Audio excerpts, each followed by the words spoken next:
खबर जिसने हिला दिया, खबर जिसने असर किया,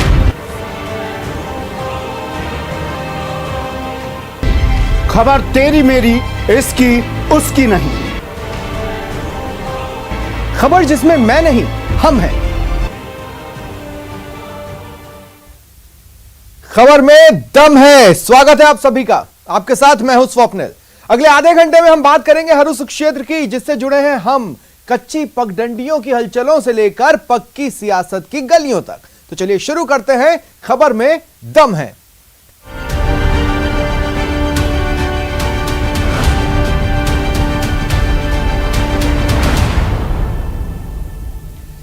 तीन दिन 620 किलोमीटर पर मंजिल क्या थी?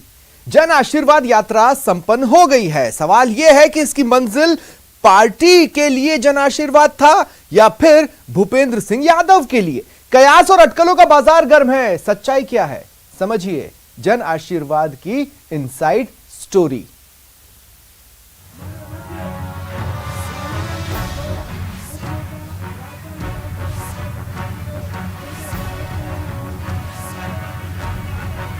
कोरोना काल में किसी भी सियासी कार्यक्रम को कोरोना प्रोटोकॉल की कसौटी पर अगर कस के देखें तो सियासी दल बगले झांकते नजर आएंगे, लेकिन जब ज्ञान देने वाले सियासत ही परोस रहे हैं तो चलिए आज उस राजनीतिक भोजन का स्वाद देखते हैं कि कैसा रहा। अब भी जो चुनाव हो रहे हैं इसमें कमल भारतीय जनता पार्टी का ही खेलने वाला है। इतिहास गवाह है, जब बीजेपी ने राजस्थान में सियासी यात्रा निकाली है, बदलाव हुआ है, जनता का आशीर्वाद मिला है। चाहे भैरव सिंह शेखावत हो या वसुंधरा राजे, इस बार चर्चा जन आशीर्वाद यात्रा की हो रही है। लेकिन इस बार यात्रा की धुरी भूपेंद्र सिंह यादव के इर्द गिर्द है। 3 दिनों तक चली इस यात्रा को लेकर तमाम तरह की अटकलें हैं, कयास हैं, चर्चाएं हैं, लेकिन भूपेंद्र सिंह यादव बड़ी ही साफ गोई से हर चर्चा, हर अटकलों को विराम देते नजर आए। मैं भारतीय जनता पार्टी के सिपाही के नाते एक प्रदेश में नहीं, अनेकों प्रदेशों में जहाँ संगठन ने मुझे दायित्व दिया है वहाँ पर मैंने ईमानदारी से काम कर लिया। इसलिए मैं ना तो दावेदार हूँ ना पार्टी ऐसा सोच रही है। दोनों ही बातें में स्पष्टता है हर पार्टी में। पहला विषय। दूसरा विषय, माननीय वसुंधरा जी के पुत्रवधू भी बीमार हैं। मेरी उनसे बात हुई है। अभी दिल्ली में जब सांसदों की बैठक हमने करी थी वो आई थी। पार्टी के हमारी वरिष्ठ और सम्मान्य नेता है, राष्ट्रीय उपाध्यक्ष हैं। पारिवारिक विषयों के कारण भी हम कभी किसी कार्यक्रम में नहीं पहुंचते, तो उसको कभी राजनीतिक अर्थ नहीं निकालने चाहिए। किसी भी राजनीतिक यात्रा की 2 मंजिल होती है, एक जो दिखाई जाती है और एक जो हासिल करनी होती है। जन आशीर्वाद यात्रा के साथ भी कुछ ऐसा ही है। भूपेंद्र यादव कह जरूर रहे हैं कि देश की जनता के सामने इंट्रो नहीं हो पाया तो मोदी के नए महारथी यात्रा पर निकले, पर क्या वाकई इसका मकसद यही है और देश की जनता के सामने योजनाओं का प्रसार प्रचार करना है? राजनीतिक समझ रखने वालों की बात अगर माने तो हाथी के दांत दिखाने के कुछ और होते हैं और खाने के कुछ और ही कह रहे हैं। चलिए हम भी समझने की कोशिश करते हैं कि आखिर जन आशीर्वाद यात्रा की वो कौन सी मंजिल है जो हमें साफ गोई से बताई नहीं गई। जन आशीर्वाद यात्रा की टाइमिंग को लेकर सवाल उठे। कहा गया अवाम को मुद्दों में व्यस्त रखने की कवायद है, ओबीसी को लुभाने की कोशिश है, किसानों को बीजेपी के साथ रखने का प्रयास है, ओबीसी की केंद्र सरकार में भागीदारी बढ़ाई गई है। जन आशीर्वाद यात्रा के जरिए ये मैसेज पहुंचाया गया। नेतृत्व विकसित हो, कार्यकर्ता तैयार रहे। जातीय ध्रुवीकरण की कोशिश और किसान आंदोलन को कमजोर किया जाए। भूपेंद्र यादव ने जन आशीर्वाद का मोर्चा संभाला, लेकिन वसुंधरा राजे को लेकर बीजेपी उलझन में है। पोस्टर्स पर वसुंधरा की वापसी हुई, भले ही साइज छोटा है। तो स्थिति यह है कि अब अगले विधानसभा चुनाव में अगर राजे नहीं तो फिर कौन? कई दावेदार दौड़ में हैं। एक पुराना नाम फिर नई लिस्ट में जुड़ गया है। ऐसे में पहले से ही गुटबाजी को लेकर के तंज झेल रही पार्टी के सामने केवल जन आशीर्वाद यात्रा को सफल बता देने भर से ही सब कुछ नहीं हो जाएगा। जनता के आशीर्वाद के साथ में यहाँ पर जरूरत होगी अपनों के साथ की और एक क्लियर डायरेक्शन की। कैमरा पर्सन अविनाश के साथ में अरबाज अहमद, न्यूज़ 18 के लिए जयपुर से। जब इनसाइड स्टोरी की बात चल ही रही है तो अब देखिए गांव की सरकार की इनसाइड स्टोरी, वो इनसाइड स्टोरी जो लोकतंत्र के दिए के तले अंधेरे को खंगालती है। पार्टी से टिकट मिल गया तो नॉमिनेशन कर दिया, पर्चा खारिज नहीं हुआ तो चुनाव लड़ लिया, गोटियां फिट बैठी तो चुनाव जीत गए। लेकिन पंचायती राज चुनाव यानी सरकार की सुनहरी तस्वीर सिर्फ यहीं तक है। आगे की तस्वीर आप देखेंगे तो सिर पकड़ लेंगे।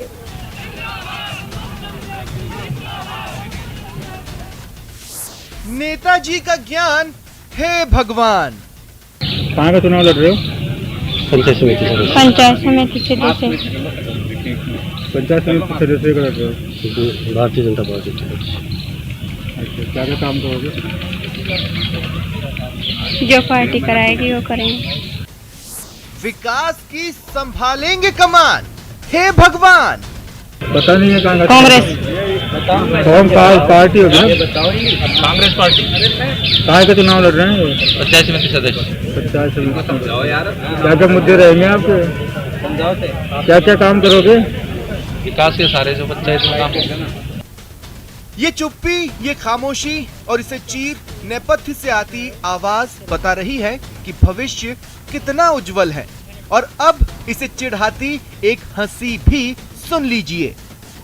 जिला परिषद लड़ रहे हो तो ना?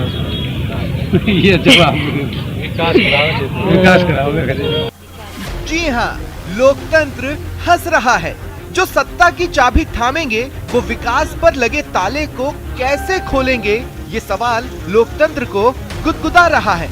पंचायती चुनाव के मॉनसून में नॉमिनेशन के बादल छटने शुरू हुए तो लोकतंत्र पर बिजली बन गिरे प्रत्याशी। दौसा जिला कलेक्ट्रेट पर वो प्रत्याशी पहुंचे जो जनता के बीच खुद को विकास का पर्याय बताकर बेचेंगे। आधी आबादी का दबदबा लोकतंत्र के पैरोकारों को तो निस्तार कर गया, पर विकास के खैरख्वाह सिर धुन कर रह गए। किस पद पर चुनाव हो रहे हैं, किस पद पर लड़ रहे हो? जीतोगे तो क्या बनोगे, जीते तो क्या करोगे, जीते तो किसे चुनोगे? महिला प्रत्याशियों के लिए तमाम सवाल एवरेस्ट की चढ़ाई से मुश्किल हो गए। घूंघट की वजह से घूंघट की आड़ में चेहरे की हवाइयां छिप गई और छिप गई वो हकीकत कि लोकतंत्र में एक होता है विजेता और एक होता है विजेता पति, जिसके पास पद नहीं होता लेकिन सारी बागडोर होती है। आप लोग मिलकर क्या बनाओगे? यहाँ पर क्या बनेगा फिर? जिला प्रमुख बनाना है। जिला प्रमुख बनाना है भारतीय जनता पार्टी के लिए। किस पद पे चुनाव लड़ रहे हो? जिला परिषद का। जिला परिषद सदस्य का। हाँ। तो जिला परिषद सदस्य मिलकर क्या बनाएंगे? प्रधान। जिला प्रमुख। गांव की सरकार के लिए ताल ठोक रही महिला प्रत्याशियों को पंचायत चुनाव का क ख ग तक नहीं मालूम, पर कोई पीछे से क बोले तो क बोल लेंगी, ख बोले तो ख बोल लेंगी, ग बोले तो ग भी बोल लेंगी। जो पार्टी कराएगी वो करेंगे। पार्टी कराएगी तो करेगी। बिजली पानी रोड की व्यवस्था। आपके भी कोई मुद्दे हैं? बिजली पानी रोड की व्यवस्था बता दे। बिजली पानी रोड। बिजली पानी रोड। हाँ जी। सियासत में महिलाओं को मौका मिल रहा है। ये लोकतंत्र भी हो सकता है और समाजतंत्र भी। वो समाजतंत्र जो महिलाओं को यूं तो घूंघट में कैद रख सकता है, पर उसी घूंघट की आड़ में सत्ता में आने का मौका मिले तो फिर उस आड़ को आगे कर आड़ की आड़ से फायदा उठाने में गुरेज नहीं करेगा। लोकतंत्र का पर्व है। गांव की सरकार बनेगी धूमधाम से। विकास की उम्मीदों की बात छोड़ ही दीजिए, क्योंकि यहाँ विकास की उम्मीदें गिरती हैं धड़ाम से। वैसे क्वालिटी की बात करें तो उस पर बात करना बेमानी है, क्योंकि ये लोकतंत्र का पर्व है और यहाँ क्वालिटी से ज़्यादा क्वांटिटी का सिक्का चलता है। दौसा से आशीष शर्मा के साथ ब्यूरो रिपोर्ट, न्यूज़ 18 राजस्थान। और क्वांटिटी का सिक्का चलेगा तो एथिक्स भी कॉम्प्रोमाइज होंगे, क्योंकि बात तो बस एक टिकट की है। टिकट हर एक सियासी नेता का सपना। इसके लिए वो क्या क्या कर सकते हैं वो भी देखिए।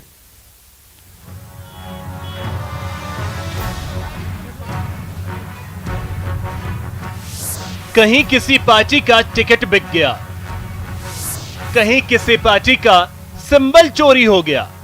कुछ जगह पे षड्यंत्रपूर्वक हमारे 2-3 सिंबल लगा दिए गए और हम इसके जांच का विषय, इसके लिए हमने मथुरागढ़ थाना में FIR दर्ज कराई है। कहीं जिसने ज्यादा पैसा दिया उसे टिकट मिल गया। 10 लाख रुपए पहुंच गए हमारे, और हमको पागल बनाया गया। फिर इन्होंने दोबारा दूसरे आदमी को इन्होंने जारी कर दिया है टिकट।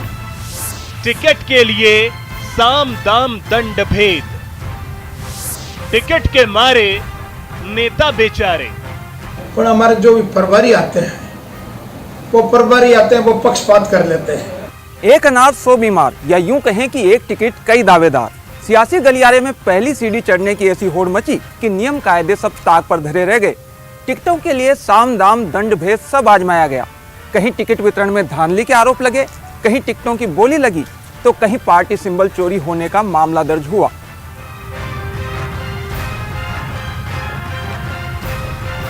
गांव की सरकार में टिकट के लिए होड़ सी लगी, जुगाड़ हुआ, हर हथकंडे अपनाए गए। नेताजी ने अपने चहेतों को टिकट दिलवाने के लिए एड़ी चोटी का जोर लगाया। आरोप प्रत्यारोप का सिलसिला भी खूब चला।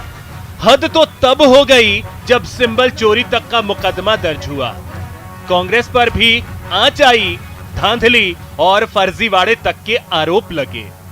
कामा विधायक जाहिदा खान ने तो हद ही कर दी, अपने रिश्तेदारों को टिकट भी दिलवा दिया और दूसरे विधायक के खिलाफ परिवारवाद की लिखित शिकायत भी कर दी। ये जांच का विषय है, आरोप कोई भी आरोप प्रत्यारोप लगा सकता है, लेकिन ये जांच का विषय है। जांच में अगर पाया गया तो उसके लिए प्रदेश कांग्रेस के संगठन माननीय डोटासरा जी को रिपोर्ट भेजेंगे। उसके बाद जो भी कार्रवाई होगी वो कार्रवाई करवाई जाएगी। ये तो दौसा का हाल था, जोधपुर में भी कुछ ऐसे ही हालात थे। यहाँ भी टिकट पर टकराव दिखा, आरोप लगे पक्षपात के, और आरोप लगाने वाले रहे पूर्व सांसद बद्रीराम जाखड़, जिनका सिक्का टिकट बंटवारे में खूब चला और उसके बाद उन्होंने पक्षपात के आरोप भी लगाए। हमारे जो भी प्रभारी आते हैं वो पक्षपात कर लेते हैं। तो मैं आपका माध्यम से ये कहना चाहता हूँ, जो आज हमारे यहाँ प्रभारी रामलाल जी जाट आए थे और बेहरवा जी थे, प्रशांत जी बेहरवा, वो आए थे, तो उसने ऐसा दबाव में आकर इतना गलत काम किया, जो आदमी नहीं जीतने वाला को टिकट दे दिया। दौसा और जोधपुर में तो मामला टिकट की छीना झपटी और पक्षपात तक रही, लेकिन भरतपुर में तो पार्टी सिंबल ही चोरी हो गई। कुछ जगह पे षड्यंत्रपूर्वक हमारे 2-3 सिंबल लगा दिए गए और हम इसके जांच का विषय, इसके लिए हमने मथुरागढ़ थाना में FIR दर्ज कराई है। बीएसपी ने बाकायदा अपने 3 सिंबल चोरी होने का मामला थाने में दर्ज करवाया। वहीं पार्टी पर पैसे लेकर टिकट बेचने के आरोप भी लगे। बहुजन समाजवादी पार्टी ने 10 लाख रुपए पहुंच गए हमारे, और हमको पागल बनाया गया। फिर इन्होंने दोबारा दूसरे आदमी को इन्होंने जारी कर दिया है टिकट। अब हम कहाँ जाएं, कहाँ रोएं, कोई भी नहीं सुनता हमारी। कलेक्टर साहब ने भी कह दिया, मैं क्या करूँ इसमें। सियासत में अपने दाग कभी दिखाई नहीं देते। दरअसल अपने दाग अच्छे होते हैं और दूसरा दागी होता है। मरूधरा में भी टिकट बंटवारे को लेकर जो कुछ हुआ उसमें कुछ नया नहीं है, लेकिन ये सब नए सिरे से हुआ और अभी बहुत दूर तक जाएगा भी। कैमरामैन बलबीर सिंह के साथ दिनेश शर्मा, न्यूज 18, जयपुर। टिकट के गणित के बाद अब बात उस गणित की जो उलझा सा है। अपराध के 2 आंकड़े आए हैं, एक जिस पर व्यवस्था अपनी पीठ थपथपा रही है और दूसरा वो जो विपक्ष की सियासत को चमका रही है।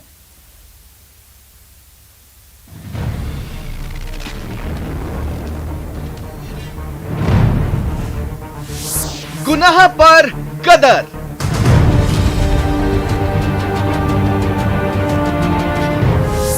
महापाप पर आंकड़ों का जाप।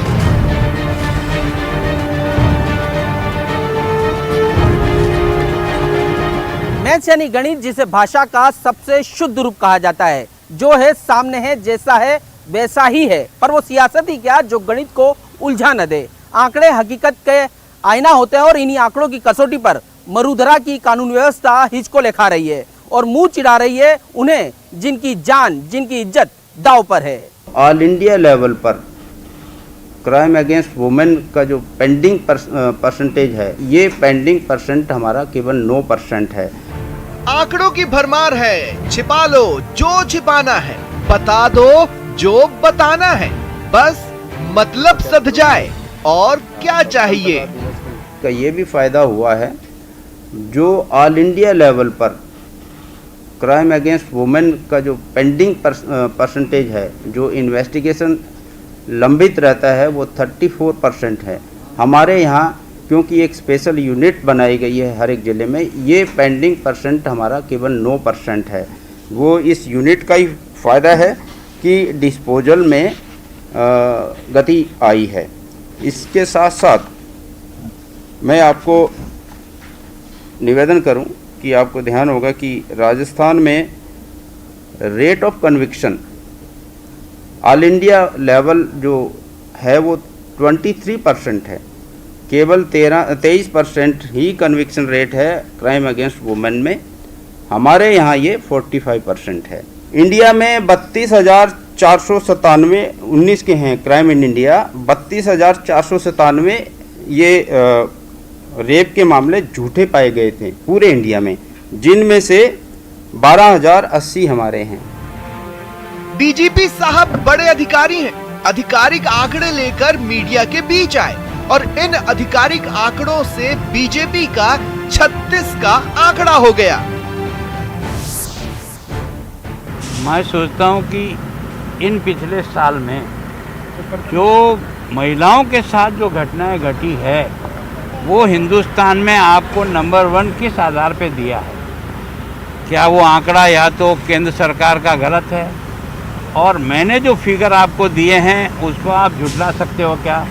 मैंने आंकड़ों के साथ आपके 2020 के और 2021 के रेप की घटनाएं 25% बढ़ी कि नहीं बढ़ी, इसके बारे में मुझे फिगर के साथ बता देना। एफआईआर के आंकड़े बढ़ने में और अपराध के घटित होने में और उस अपराध पर घटित अपराध पर कार्रवाई होने में, इन तीनों पक्षों में ही फर्क है। मसला ये है कि राजस्थान में यदि ठीक तरीके से विश्लेषण किया जाए और जिस तरीके की घटनाएं थी, उन घटनाओं के बारे में एक बात साफ नजर आती है कि कानून व्यवस्था ये राजस्थान सरकार की प्राथमिकता में नहीं है। तो अब जनता के बीच थे दो तरह के आंकड़े, एक डीजीपी साहब के और दूसरे बीजेपी के। रात ठंड चुकी थी, तलवारें भी निकल आई, लेकिन किसी ने भी इस ओर ध्यान नहीं दिया कि आंकड़े तो महिला अपराध से ही जुड़े हुए थे। पर डीजीपी और बीजेपी दोनों ही अलग अलग कैटेगरीज का यूज कर अपनी अपनी चमका रहे थे। आधी आबादी के वोट चाहिए तो नारा दीजिए, आवाज उठाएंगे, इंसाफ दिलाएंगे और किसी भी मुद्दे पर किरकिरी ना हो, इसके लिए जवाब हर वक्त तैयार होना चाहिए, क्योंकि यही सियासत की रवायत है। इसलिए खाली आंकड़ों से तुलना नहीं होती है। मैं उम्मीद करता हूं कि लाते साहब के नेतृत्व में जो पुलिस बल काम कर रहा है, आने वाले वक्त में मजबूती के साथ में वो ये परवाह नहीं करेगा कि कौन क्या कह रहा है। न्याय मिलना चाहिए लोगों को, गरीबों को, पिछड़ों को, वो हमारी प्रायोरिटी होनी चाहिए। और वो प्रायोरिटी रख के हमें आगे बढ़ना है। तो देखा आपने सियासत की मैच कितनी कॉम्प्लिकेटेड होती है। इसमें आंकड़े वो नहीं कहते जो दिखते हैं, बल्कि वो कहते हैं जो किसी न किसी एंगल को साधते हैं। यानी राजनीति में गणित की भाषा भी शुद्ध नहीं रह जाती। कैमरा पर्सन दिलीप चेची के साथ सौरभ गृहस्थी, न्यूज़ 18 राजस्थान, जयपुर। आंकड़ों पर सियासी संग्राम छिड़ा है और परंपरा है जिसके नाम पर कत्ल तक हो रहा है। सवाल समाज पर उठ रहे हैं, आखिर कब सोच बदलेगी, कब जहरीली मानसिकता खत्म होगी, कब तालिबानी तरीका बदलेगा और कब महिलाएं घूंघट की घुटन से मुक्त होंगी।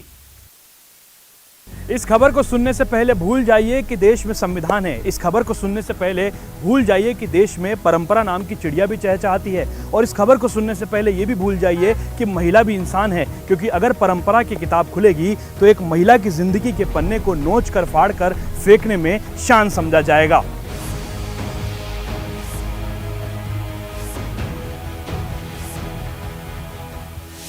शर्मनाक, शर्मनाक, बेहद शर्मनाक। जान पर भारी जहरीली मानसिकता। घूंघट नहीं डाला, मासूम को मार डाला। घूंघट नहीं निकालने की बात को लेकर उससे झगड़ा किया कल शाम को। उसने गुस्से में अपनी बच्ची को ऊपर से फेंक दिया। जिसने भी सुना हैरान रह गया। परंपरा को कोसने लगा। बहस छिड़ गई कि परंपरा बड़ी या फिर जान, क्योंकि अलवर में दिल दहला देने वाली घटना सामने आई है। पत्नी के घूंघट नहीं निकालने का गुस्सा पति ने अपनी 3 साल की बेटी पर निकाल दिया, उसकी जान लेकर। घूंघट को लेकर झगड़ा हुआ था, घूंघट नहीं निकालने को लेकर। उस झगड़े के दौरान मेरे पति ने मेरी मम्मा मेरा दूध